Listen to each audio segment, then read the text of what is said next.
All praises to the Most High God of Abraham, Isaac, and Jacob, and peace to everyone joining me on this program. This is a Fountain of Israel's Bible Studies program. And as always, it's an honor for me to stand before you on the Lord's holy Sabbath day. Now with that, we're going to go ahead and start and jump into part 2 of our lesson, Folly Days, the season of the heathen. Part 2, which is Folly Days, the season of the heathen. Now in the first part, we talked about Halloween and we talked about Thanksgiving a bit. Now in this particular part, we're going to talk about the other two biggest Western Christian holidays. And that is, of course, Christmas and Easter. We're going to look at those things. Now, a lot of us, many of us, we've been doing this for a little while, so we're not even into the whole man-made holidays. And we focus more of our attention on holy days, which we should. And the question I like to pose to those people who still observe Christmas and Easter and things like that is, have they asked, why do they celebrate what they celebrate, right? Because I know when I was growing up, we just did it. That's just what we did. And if I did get an answer, it would just be, it's tradition. And then they would give us all the made up answers of what it means. They never gave me the true meaning of what it is it means to celebrate Christmas. What does it mean to celebrate Easter? Like Christmas, for example, they'd be like, well, it's about Jesus's birth. It's about family and love and getting together. And that spirit, that Christmas spirit, that was built around all these little sayings, all these little ideas, it gets you, enraptured in the whole thing. It's like, oh, it's giving, it's spending time, it's food, it's family, it's all the festivities, it's the weather. If you're far enough up north, it's the snow and snowmen and children are playing and it's caroling and music and all these type of things. So we get caught up in the accoutrement of Christmas, right? But that's not really what Christmas is all about, right? All those things are nice. You get all the television programming, tons and tons of Christmas movies that come out. People get caught up in those type of things. And some people, they think it is wonderful, okay? There's a lot of things that a lot of people still think is wonderful about Christmas. The festiveness and everything, right? And then they've been doing it for so long with all this tradition and this commercialism.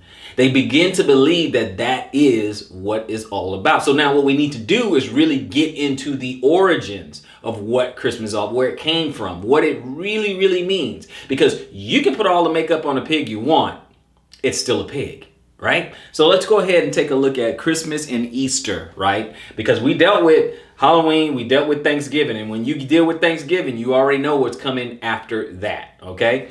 So let's go ahead and take a look. And remember, this is information that I'm bringing forth to you. Obviously, I will give you some scripture, but it's not a lot of scripture. This lesson isn't as scripture laden as all the other lessons, right? Because we got to get into the origins of these holidays that we speak of, right? So with that, let me just read a little bit to you. This is something we have to pretty much deal with every year because it keeps coming around every year, right? So it says, every year after Thanksgiving, most people thoughts turn to Christmas. It is a time when professing Christians are supposed to focus on Jesus Christ. After all, it is the Christ Mass season, right? It says Christmas is thought by most to be a wonderful time, focusing on participants on giving, family togetherness, beautiful music and decorations, feasting on special foods and singing Christmas carols throughout the neighborhood. All of this is supposedly centered around the worship of Christ. Surely the Bible instructs us to do all this, right? Right? So if we're supposed to observe this, then we have to have some instruction on how to do it, right? Because you have a lot of Christian churches today, even though I know some people have given up on Christmas and all that, which is great. Okay, that's good. But there's still millions upon millions that still do it, right? So if you do it, you say, well, I'm a Christian and it's about this, it's about, okay, then we need to see some instruction on how to keep this, right? So it said, why do people think that Christmas is wonderful? Most never reflect on why they believe what they believe or do what they do. We live in a world filled with customs, but few ever seek to understand their origin. And that's a key right there. We generally accept them without question. Most people basically do whatever else does. because it is easy and natural, right? You just do what other people do. Israel got in trouble the same way when they would work, when they go to see, went to other nations, they saw how they worshiped other gods. And they say, hey, let's do that. You know, this is what they do for their gods. Let's try some of that, right? Which is why the Most High always said, you know, don't go after the other gods. Don't do after they. Don't even inquire how they worship their other gods. Don't worship me like that, right? So it says, let's carefully examine the roots of Christmas. Let's look at why people follow the customs associated with it. Why is it kept on December 25th? Did the early New Testament church keep it? Okay, this is an article, right? This article is filled with facts from history that, when placed together, paint a complete picture. Let's avoid all assumptions and only accept what can be proven, right? So we're going to look at some of these things and looking at various articles. Now, I've taken it from various articles. But again, guys, all you have to do, just Google origins of Christmas. That's it. Okay. Origins of Christmas, and just find corroboration for like you're doing a research paper. Pretend you're doing a research paper and get various credible sources. Okay. Various credible sources, and then put it all together. Right. It says nearly all aspects of Christmas observance have their roots in Roman custom and religion. Consider the following admission from a large American newspaper, the Buffalo News. Okay, now this is back in 1984, right? November 22nd, 1984. It says, in quote, the earliest reference to Christmas being marked on December 25th comes from the 2nd century after Christ's birth. It is considered likely the first Christmas celebration where, in reaction to the Roman Saturnalia, a harvest festival that marked the winter solstice to the return of the sun, S-U-N, and honored Saturn, the god of sowing. Saturnalia was a rowdy time, much opposed by the more austere leaders among the still minority Christian sect. Christmas developed, one scholar says, as a means of replacing worship of the sun with the worship of the sun, S-O-N, with the worship of the S-U-N, with the worship of the S-O-N.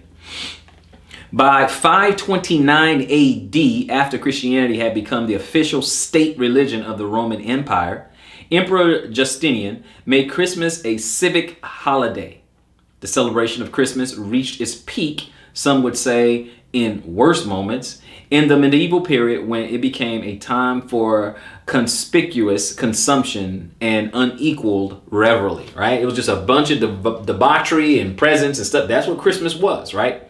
It wasn't all about, oh, Jesus' birth and all that. It wasn't about that, okay? This is the Saturnalia. Remember in the last lesson, I told you Rome just collects, and they make up customs, they collect other customs from different nations, put it all together, and that's what you get, okay? Roman it's a cafeteria plan of beliefs, customs, and rites. That's really what it is. It did all that. That's why I told you in the first lesson, Rome, when it was talking about when Daniel was talking about all the different beast systems, right? The empires that's going to come up, you know, Medo-Persian, Greco-Roman, you know, Babylonian. Okay, if we want to go in order, Babylonian, Medo-Persian, Greco, then Roman, right? And then when it gives a description of it, okay, beast and leopard and bear and all that. But the Roman is just a hodgepodge. It's just amalgamation of all these different. Why? Because it took all their customs and their religions and their gods and everything and just kind of just lump it all together. It's big gumbo full of religion and rites, right? That's how the Roman Empire works. Okay. It says, consider these quotes from the Catholic Encyclopedia, the 1911 edition, under Christmas. It says, Christmas was not among the earliest festivals of the church. Right? The first evidence of the feast is from Egypt. Further, pagan customs centering around the January calendars gravitated to Christmas. Under natal day, Origen, an early Catholic writer, admitted, in the scriptures, no one is recorded to have kept a feast or held a great banquet of his birthday, talking about the Messiah. It is only sinners, like Pharaoh and Herod, who made great rejoicings over the day in which they were born into this world. Okay? That's what they do. I'm not saying anything about your birthday. I'm talking about the Messiah's birthday, right? The Encyclopedia Americana in the 1956 edition adds, Christmas was not observed in the first century of the Christian church, since the Christian usage in general was to celebrate the death of remarkable persons rather than their birth. That's what they did. That's what the Christians do, talking about the saints and things like that. A feast was established in memory of this event, Christ's birth, in the 4th century. In the 5th century, the Western Church ordered the feast to be celebrated forever on the day of the Mithriatic rites of the birth of the Sun, the S-U-N, and at the close of the Saturnalia. And no certain knowledge of the day of Christ's birth existed, right? Because he was really born, by all accounts, in the fall, right? Months separate from, Christmas and December 25th. Had nothing to do with it. The church just decided that's the day he was born, okay? It's really what it is. Let's just be honest. It was 300 years after Christ, before the Roman church kept Christmas. 300 years later, right? That the church kept Christmas, and not until the 5th century that it was mandated to be kept throughout the empire as an official festival honoring Christ, right? That's where it comes from. This is where it comes from. This is not some secret knowledge, some secret information. This is something that you can look yourself, right? Something you can look up yourself. That's what's going on. That's the origins, right?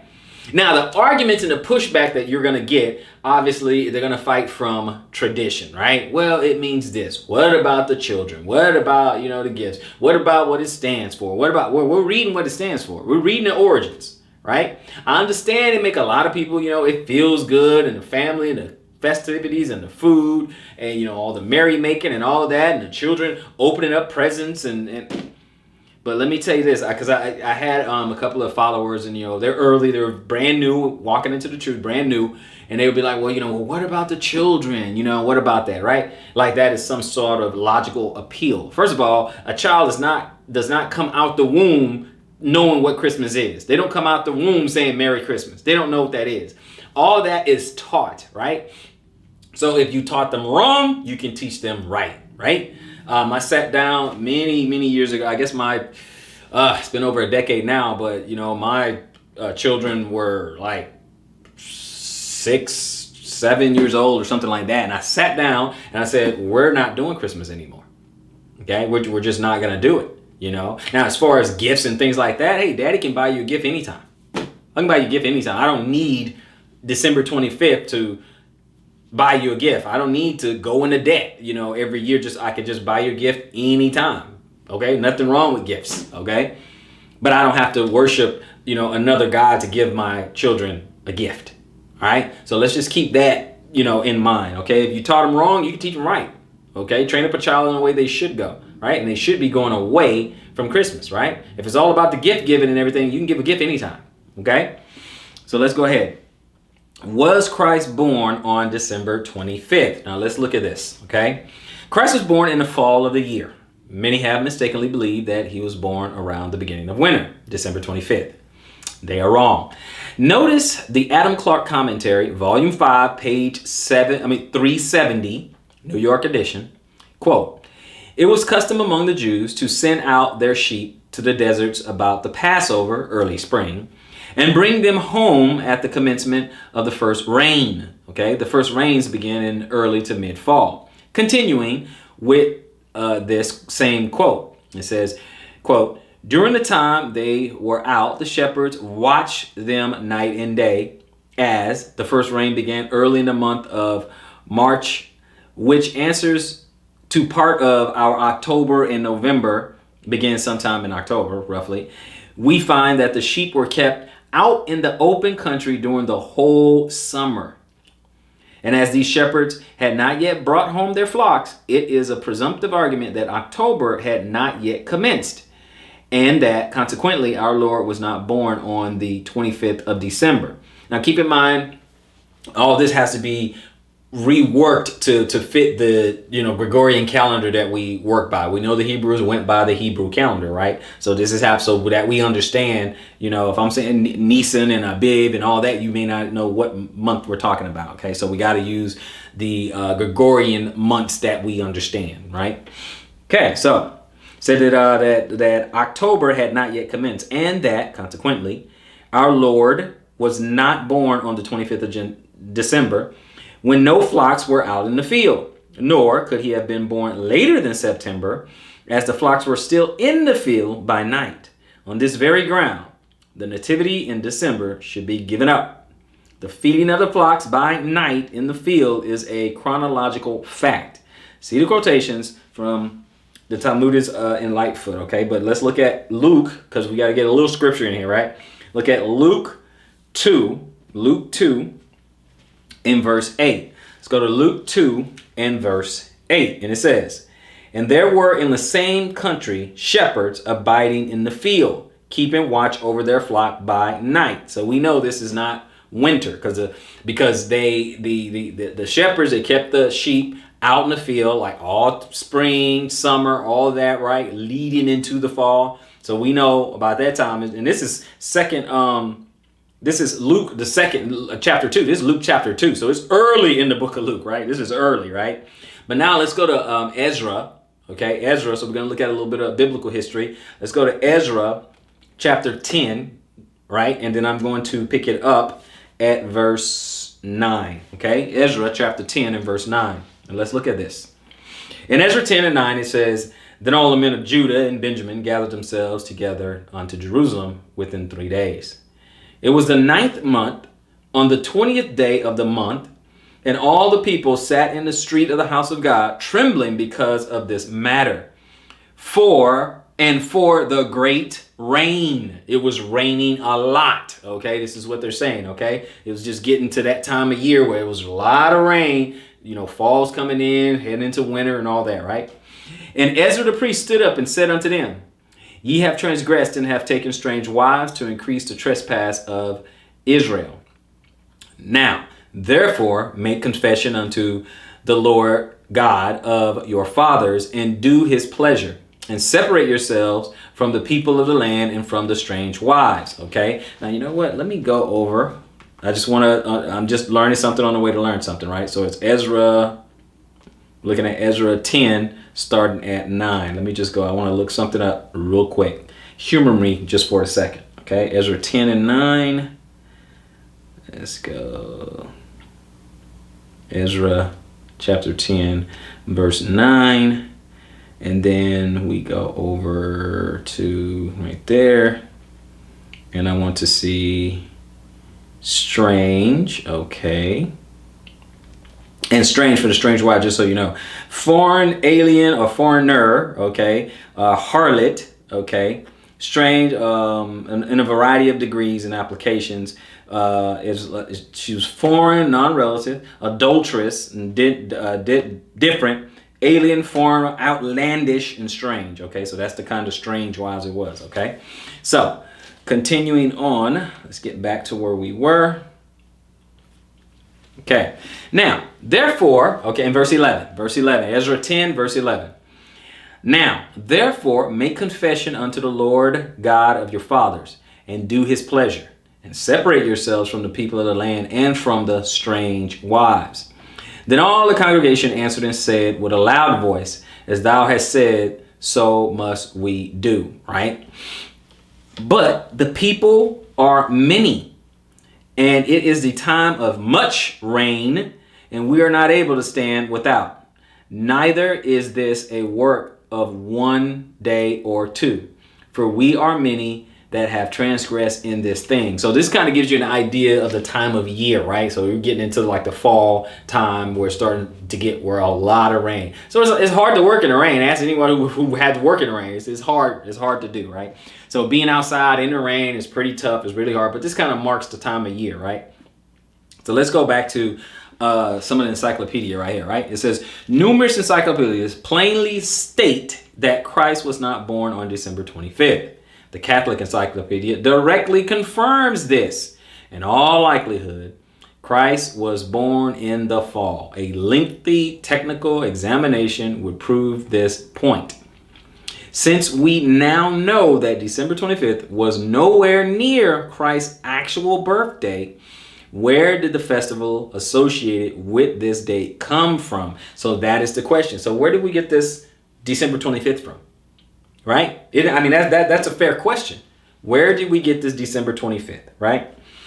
Now, Read this quote under Christmas, okay? It says, in the Roman world, the Saturnalia, December 17th, was a time of merrymaking and exchanging of gifts. December 25th was also regarded as the birth date of the Iranian mystery god Mithra, the son of the S-U-N of righteousness. On the Roman New Year, January 1, houses were decorated with greenery and lights, and gifts were given to children and the poor. To these observances were added the German and Celtic Yule rites when the Teutonic tribes penetrated into Gaul, Britain, and Central Europe. Food and good fellowship, the Yule log and Yule cakes, greenery and fir trees, gifts and greetings all commemorated different aspects of this festive season. Fires and lights, symbols of warmth and lasting life, have always been associated with the winter festival, both pagan and Christian. Encyclopedia Britannica, 15th edition, volume 2, page 903. Okay, page 903. So that's where you can find it. Okay. Now let's look a little bit more. It says here, a final quote about the selection of December 25th as the birth date of Christ is necessary. Note an article in the Toronto Star, December 1984, by Alan Edmonds entitled, "We Owe a Lot to the Druids, Dutch." Right? Quote, "We owe a lot to the Druids, Dutch. The Reformation cast a blight on Christmas. By then, of course, clever ecclesiastical politicians had adopted the pagan mid-winter festival as the alleged birth date of Jesus of Nazareth, and thrown in a few other pagan goodies to make this takeover more palatable," right? So that's one of the things that when you do, your biblical studies, like when they teach you in seminary or Bible college or whatever, that, when it comes to the Roman Catholic Church, okay, we know that they made up a lot of things, right? They would, to bring in more people into the Roman Catholic Church, they would allow certain things up to and including sin. So they would allow a lot of paganism into the church to make it more palatable to join the church. Oh, you guys do that? Oh, we do that too. That kind of thing. Oh, you guys have that? Oh, we have that too. Oh, you guys have that cool tradition where you like trees and all. Oh, we do that too. So that's how you make things more palatable. I mean, even the scriptures talk about, that people, they heap up for themselves, leaders having itching ears, right? So they say what the people want to hear, okay? We want the gifts and the merrymaking. We want the trees, okay, and the tinsel, and we want the Yule log. We want all that. And the Catholic Church says, okay, yes, as long as we have influence, as long as you allow us to have that influence over you, then yeah, you can do that, okay? Absolutely, you can do that. Now, there's always going to be a spin. Obviously, if you go to a Catholic college or a seminary, then obviously the whole story is going to be different, right? But they do put in some truth in there, like the truth of the Sabbath, the truth of Christmas and Christ's birth and stuff like that. There's some truth in there, right? But there's a spin. The problem is there's a spin. That's the problem. That's the part that gets you, right? So as long as it makes you feel good inside, they're going to do it. And people are going to tend to do it. Okay? I've told people plenty of times, hey, don't have this tree or don't do that sort of thing, right? If the conversation arrives, okay? I don't do drive-by, using the Bible like a rifle. Oh, don't do that. That's pagan, whatever. If they're not, I talk to those who have an ear to hear. And some people walk away, they don't want to hear it. That's fine. Hey, they make your own choices.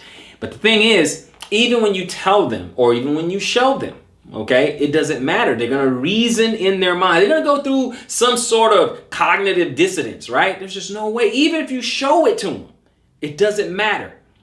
Okay? You can. Hey, this is pagan. This is not good. This is not pleasing in the Lord's sight. Sometimes they just don't care. Oh, God knows my heart. Oh, we're doing it for Jesus. Even if the Messiah tell you not to do it, they still do it. Because why? Now, if you want to do something and the Messiah or the Most High doesn't want you to do it and you do it anyway, and you want to do it for them, but they don't want you to do it, and you do it anyway, you're not doing it for them. You're doing it for yourself. You are doing it for your own lusts. You're not doing it for them anymore. If someone can show you something that's completely against the Most High and against the Messiah, anti-Bible, right? You can't do this. This is pagan. This is idolatrous. We cannot do that. And they do it anyway. That's for them. That is for them.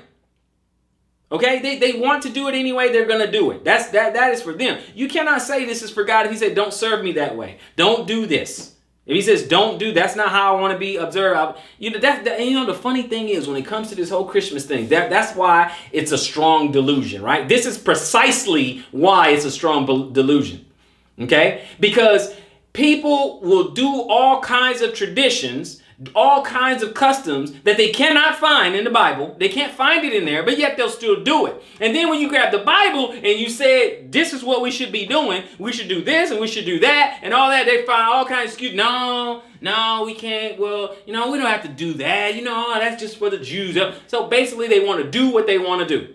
Amen, right? That's it. Let's just be honest with it. Okay, you just want to do what you want to do. Then just say that from the beginning, right? No, you don't have to sit there and try to convince anybody or anything. You show it to them and then, hey, brush your shoulders off and hey, that's it. It's on them. Right? That's on them. So don't kill yourself over it. Okay, so let's go ahead. We're going to continue. Okay, so let's see here. Making it more palatable. Got that. December 25th. Was not selected because it was the birth of Christ or because it was even near it. It was selected because it coincided with the idolatrous pagan festival Saturnalia. And this celebration must be carefully examined. In any event, we do not know the exact day of Christ's birth. While God certainly could have made it known, he chose to hide it from the world's eyes, right? And I got that from realtruth.org, right? But yeah, we don't know the exact date. We do not know the exact date. That's just how it is. We don't know the exact date. Okay? And the reason why? Because it's not important. If it was important, the Most High would have made it known. Okay? Now, he did give us a date for his death. Burial, resurrection, we know, Passover, unleavened bread. Okay, he did give us that. And so we observe that. But the birth didn't give that to us. Okay? So let's continue. Let's go on over to Deuteronomy. Deuteronomy 4, chapter 4. Deuteronomy 4, and let's pick it up at verse 10. Okay? Deuteronomy 4 and 10. Especially the day that thou stoodest before the Lord thy God in Horeb, then the Lord said unto me, gather me the people together, and I will make them hear my words, that they may learn to fear me all the days that they shall live upon the earth, and that they may teach their children. And ye came near and stood under the mountain, and the mountain burned with fire unto the midst of heaven, with darkness, clouds, and thick darkness. And the Lord spake unto you out of the midst of the fire, and you heard the voice of the words, but saw no similitude. Only ye heard a voice. And he declared unto you his covenant, which he commanded you to perform, even 10 commandments. And he wrote them upon 2 tablets of stone. And the Lord commanded me at that time to teach you statutes and judgments, that you might do them in the land whither ye go over to possess it. Take ye therefore good heed unto yourselves, for ye saw no manner of similitude on the day that the Lord spake unto you in the Horeb out of the midst of the fire. Lest ye corrupt yourselves and make ye a graven image, see, the similitude, any figure, the likeness of male or female, see, the likeness of any beast that is on the earth, the likeness of any winged fowl that flieth in the air. And what is one of the number one things in Catholicism and Christianity? A whole lot of images, right? images of a false God, images of a false Messiah, images of angels and doves and all this stuff, all these images, telling Israel clearly not to do it, and yet they still do it. Don't do that. When you heard my voice, you had no similitude. There was no form and shape, and there's none of that. When you heard my voice in the mountain, right? Just thick clouds and smoke, and you heard my voice. That's it. So I don't want you to make an image.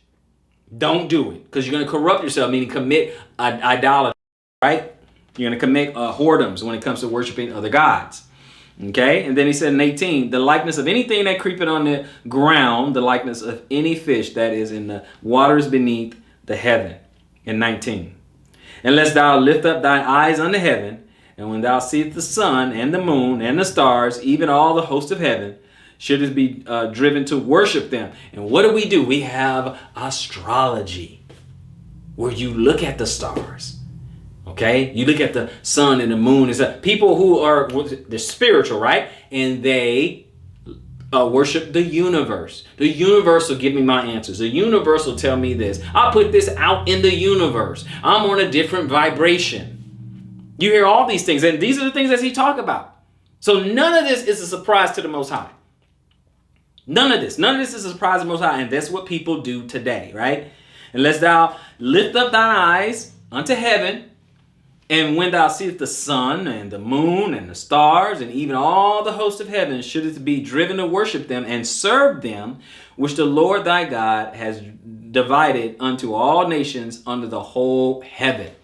Right? So this is how you get all these things, these different types of worship. Because we see something in nature, okay, you see something in nature, and all of a sudden we start worshiping the creation rather than the creator. It happens all the time, and it's been happening since the dawn of man, right? So let's go ahead and continue over in Exodus 34, okay? Look in Exodus 34. 34 verse 10, it says, and he said, behold, I'll make a covenant. Before all the people, I will do marvels, okay? Exodus 34 and 10. Such as have not been done in all the earth, nor in any nation, and all the people among which thou art shall see the work of the Lord. For it is a terrible thing that I will do with thee. Observe thou that which I command thee this day. Behold, I drive out before thee the Amorites, and the Canaanites, and the Hittites, and the Perizzites, and the Havites, and the Jebusites. Take heed to thyself, lest thou make a covenant with the inhabitants of the land, whether thou goest, lest it be for a snare in the midst of thee, like otherwise you get caught up, right? But ye shall destroy their altars and break their images and cut down their groves. For thou shalt worship no other God, for the Lord, whose name is a jealous God. Lest thou make a covenant with the inhabitants of the land, and they go a-whoring after their gods, and do sacrifice unto their gods, and one call thee, and thou eat of his sacrifice. So what's one of the big things about Christmas that people do? Eat after their sacrifice, because a lot of times sacrifice were, cooked and eat, right? And it had these big table decorations and everything, all this stuff, right? Big turkey in the middle, big ham right there with all the trimmings and dressing. You have all that right there in front of you, right? And so you see the custom, and hey, you know how Israel is, we love to eat, right? You give us a smorgasbord of food. Hey, it's Christmas time, okay? It's chow down time, right? And it says, and one called thee, and thou eat of his sacrifice. Here, come on, have Christmas dinner with us, right? And thou take of thy daughters, and unto thy sons, and their daughters go a-whoring after their gods, and make thy sons to go a-whoring after their gods. Thou shalt make thee no molten gods, no other gods, no other gods. Your family, okay? Your sons go after other, go find them some wives. Your daughters go find them some husbands. And now we got one great big family and tradition. And we gotta respect everybody's customs. We gotta respect this custom, we gotta respect that custom. And then you see how all this get convoluted? You see that? I hope this is starting to really sink in. It gets really super convoluted, because you have no custom or tradition of your own. And right here, This Bible should be your custom and your tradition. This is you're supposed to be taking it back and saying, okay, this is what we're going to do. Okay? You can take baby steps. Certainly give up the man-made holidays. And then learn how to observe these days. These feast days are exactly how they sound. They're feast. They should be feast. You should be feast. So having a bunch of food and all that stuff, that's no big deal. You can do that. That's what these feast days are all about. Having a few drinks and worshiping, music and honoring the Most High and all that. Hey, go for it. You shall what? Rejoice before the Lord. Party. Have a good time. You do not have to worship another God to have a good time. You don't have to worship another God to spend time with your family. Let's continue. Talk a little bit about the whole Christmas tree and all that, right? The origins of the Christmas tree, right? No article about Christmas is complete without some examination of the Christmas tree. We have touched on it without directly focusing on it. The modern Christmas tree originated in Germany, but the Germans got it from the Romans, who got it from the Babylonians and the Egyptians. Rome's always in there somewhere, right? That's why they call it, the mother of harlots, right? It's always in there somewhere. The following demonstrates that what the Babylonians believe about the origins of the Christmas tree. Quote, an old Babylonish fable told of an evergreen tree which sprang out of a dead tree stump. The old stump symbolizes the dead Nimrod. The new evergreen tree symbolizes that Nimrod had come to life again in Tammuz. Heard that before? Among the Druids, the oak was sacred. Among the Egyptians, it was the palm tree. And in Rome, it was the fir tree, which was decorated with red berries during the Saturnalia. Walsh, Curiosities of Popular Customs, page 242. You can look that up. Frederick J. Haskins answers to questions states, quote, the Christmas tree is from Egypt and its origins date from a period long anterior to the Christmas era. Did you know this? That the Christmas tree long preceded Christianity? The Christmas tree was around before Christianity. And like I said, Rome and Christianity adopts all these customs and make it their own. It doesn't mean that's where it comes from. But I told you before, earlier in this particular lesson, that they grab, it's like a cafeteria plan. They just pick up whatever they like and stick it into their tradition. Most aspects of Christmas are not referred to in the Bible. Of course, the reason is that they are not from God. They're not part of the way He wants people to worship Him. That is important, brothers and sisters. Okay, Israel? It says, the Christmas tree, however, is directly mentioned in the Bible. Okay? So we're going to turn to Jeremiah 10 and 5. Okay? So I'm going to go to Jeremiah 10 right here in my Bible, which you guys already know. But here's what I've done in the past, right? This is what I've done in the past. So one particular person, I did something because I knew if I say it, they don't believe it. So what I did was I played a game of charades. And if you've seen some of the old lessons, because I've taught Folly days before, you already know where I'm going. But I like to play, charades. I'm like, okay, I told this particular person, I said, listen, let's play a little bit of charades. I'm going to describe something for you, and you tell me what it is, right? And so I go to Jeremiah 10, right? And then I read from verse 2 to 5, right? So I said, thus said the Lord, learn not the way of the heathen, and be not dismayed at the signs of heaven, for the heaven are dismayed by them, right? So I didn't go to 2. I just went to 3. I wanted to do the descriptions. I said, for the customs of the people are vain, meaning for nothing or worthless, right? The one cutteth a tree out of the forest. So I said, okay, so what am I doing? All right, I got to, and I'm, right? And they said, you're hacking. I said, yes. I said, cutting, yes. Yep. I'm like, yeah, right? I'm doing that. Okay. And for one cutteth the tree out of the forest, the work of the hands of the workmen with the axe. All right. And I said, they deck it with silver and gold. All right. When I'm doing this, right? And I'm grabbing lights and stringing it all around it, right? I drag it in the house. I bent down and everything, and I start holding it and fastening it. I'm doing charades, right? I felt like a mime at the time, right? I'm doing all that. And this person got everything right. You dragging a tree in the house? Okay, yeah. And you sound like you're decorating, okay? And you fixing it, right? You making it so it doesn't move, right? So let's continue. It said they deck it with silver and gold, then fasten it with nails and with hammers that it move not. Okay? They are upright as the palm tree, but speak not. They must needs be born because they cannot go. Meaning you got to move it around because they can't move on their own. Be not afraid of them, for they cannot do evil, neither also is it any good in them. It's good for nothing. It doesn't do anything for you, right? So I said, look at these things, right? So this person knew it. Said, okay, it's a Christmas tree. But then when you read it straight out of the Bible, and said, well, it doesn't say Christmas tree. Well, the Christmas tree predates Christianity. But the custom was still the same. They grabbed the tree and cut it out of the forest, drug it into their house, and decorated it. Because I told you Rome adopts everything. Okay, anything that they like, they just adopt it and put symbolism to it, right? But here's the main thing that they miss is in verse 2. Learn not the way of the heathen. And we just read in Deuteronomy, don't look at the stars and heavens and all. Don't do all that, right? And be not dismayed at the signs of heaven, for the heathen are dismayed by it, because they're into that.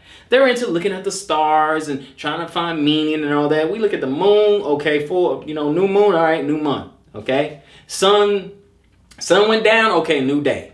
Stuff like that, okay? Look at the signs and seasons, and that's it. Not to worship, okay? Not to worship. But that's what they do. Okay, so we're going to go ahead and look. I'm going to go up a little bit further. Like verse 8, it says, but they are altogether brutish and foolish. The stock is a doctrine of vanities. This whole Christmas idea is a doctrine of vanities. All these cute little Christmas sayings and the spirit of Christmas is just a doctrine of it. Means nothing. Okay, yeah, sounds good. Means nothing. It's worthless. Okay, silver spread into plates is brought up from Tarshish. Okay, and the gold from Uphah, and the work of the workmen, and all the hands of the founder, blue and purple is their clothing, and they all the work of cunning men. Okay, but the Lord is the true God. Verse 10. He is the living God and an everlasting King. At his wrath the earth shall tremble, and the nation shall not be able to abide his indignation. He's saying, don't worship me like that. Don't do that. I don't want a Christmas tree.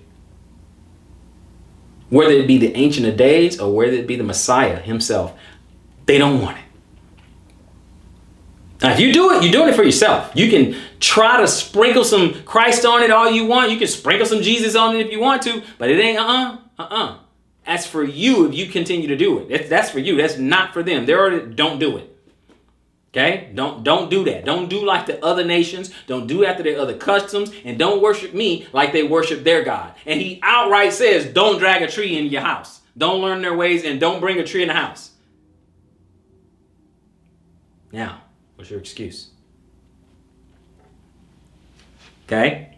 This plain description, talking about Jeremiah 10, this plain description of the modern Christmas tree is clear. God directly refers to it as the way of the heathen. Just as directly he commands his people to learn not the way of the heathen, calling these customs vain. Verse 23 adds a remarkable and powerful statement.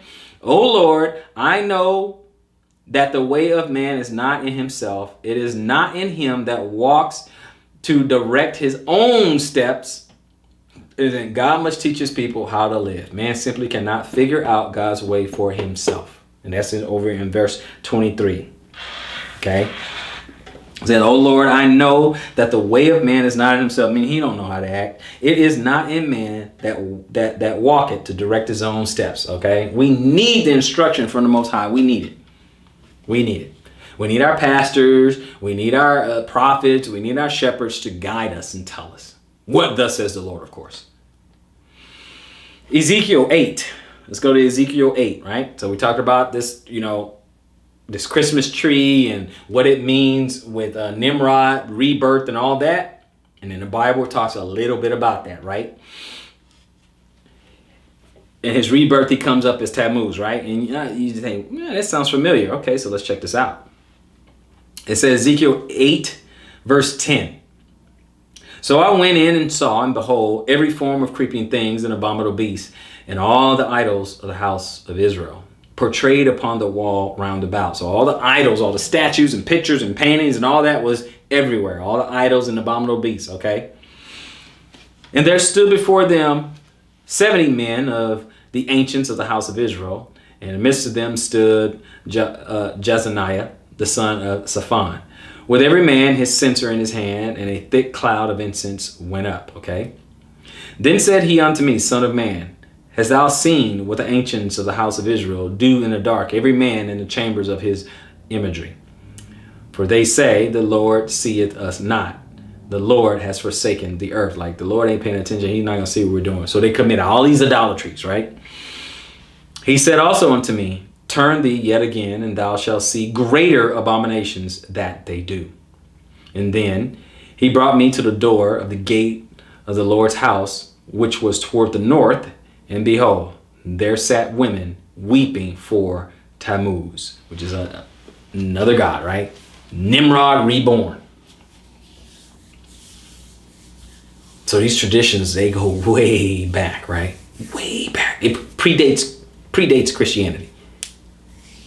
So how could it be about the Messiah and he was never in it? It was never in it. It's supposed to be about his birth and he wasn't born yet. Right? Let's continue. Okay? Now, what we're going to do is spend a little bit of time on Easter and then we'll close out. Okay? We'll spend a little bit of time on Easter. Okay? The Vine's complete expository dictionary of Old and New Testament words in its entry of Easter, it states, the term Easter is not of Christian origin. It is another form of Astarte, one of the titles of the Chaldean goddess, the Queen of Heaven. The festival of Passover, held by Christians in post-apostolic times, was a continuation of the Jewish feast.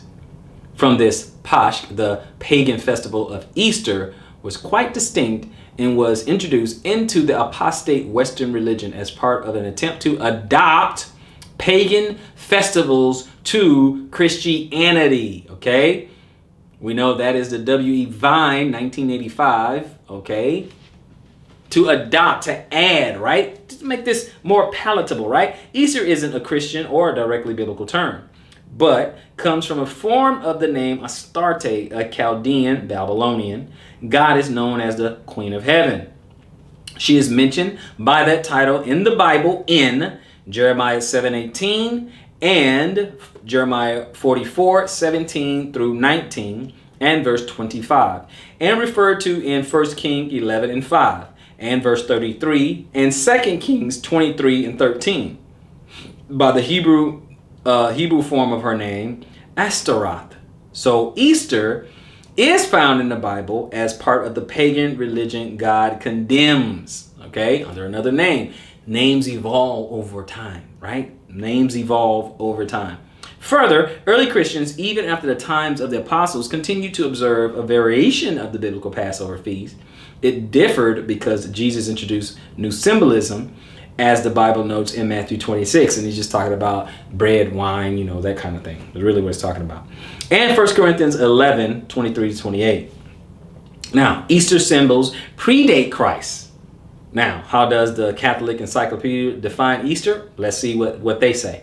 Easter, the English term, according to the 8th century monk, okay, BD, relates to Estra, right? A Teutonic goddess of the rising light of day and spring, which deity, however, is otherwise unknown, okay? 1909, volume 5, page 224.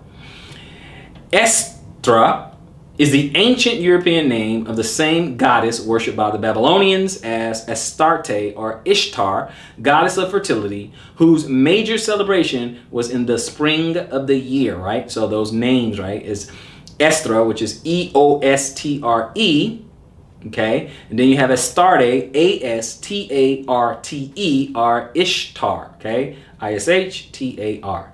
Okay, the subtopic, Easter eggs, tell us that the custom of Easter eggs may return of spring. It means the return of spring gravitated to Easter. The subtopic, Easter rabbit, states that the rabbit is a pagan symbol and has always been an emblem of what? Fertility. Author Greg Dews, in the book Catholic Customs and Traditions, elaborates on the symbolism of eggs in ancient pre-Christian cultures. Ancient pre-Christian cultures. The egg has become, quote, the egg has become a popular Easter symbol. Creation myths of many ancient peoples center in a cosmogenic egg from which the universe was born. Quote, in ancient Egypt and Persia, friends exchanged decorated eggs at the spring equinox, the beginning of their new year, and these eggs were a symbol of fertility for them because the coming forth of a living creature from an egg was so surprising to people of ancient times. Christians of the Near East adopted this tradition, and the Easter egg became a religious symbol. It represented the tomb from which Jesus came forth to life. Okay, and that book is 1992, page 101. Okay, so we turn our attention towards Easter. More pagan origins, more pagan roots. Oh, so Brother Robert, why don't you celebrate anymore? This is why I don't mess with it anymore. It means because it means nothing. It's just pagan. It's nothing. It's not the God that I serve. I don't care about it. Yeah, people still, people who don't know, they'll still say, Merry Christmas, Happy Easter, and all that other stuff. I'm like, okay, all right, then. I mean, I'd pretty much ignore it. That's it. Merry Christmas. Oh, have a nice day. That's it. That's it for me. Let's look at this. It says, as the Encyclopedia Britannica further explains, so we're going to look in the Encyclopedia Britannica, a final settlement of the dispute over whether and when to keep Easter or Passover was one among the other reasons which led the Roman Emperor Constantine to summon the Council of Nicaea in 325. The decision of the council was unanimous that Easter was to be kept on Sunday and on the same Sunday throughout the world, and that none should hereafter follow the blindness of the Jews. Should not find the blindness. Don't do that old Passover stuff. We're going to do Easter. We're going to do Easter Sunday. Okay? Don't do that now. Easter and Passover are real close to each other because they're both in the spring. Okay? And obviously, the Romans wanted Easter to overshadow Passover. But since they were the ruling class, we're not going to follow the blindness of the Jews. We're not going to follow the blindness of the Israelites. No, we're not going to do that. They do that old Passover. We're not doing that. Okay? So let's look. Mark 7. Okay? Let's go to Mark 7. Okay, Mark 7, and I'll pick it up in verse 7. Albeit in vain do they worship me, teaching for doctrine the commandments of men. For laying aside the commandment of God, ye hold the tradition of men, as the washing of pots and cups, and many other such things ye do. And he said unto them, full well ye reject the commandment of God, that you may keep your own tradition. Now, how many people are doing that? Okay? And in verse 13, making the word of God of none effect through your tradition, which ye have delivered. And many such things do ye. So this is what I'm saying.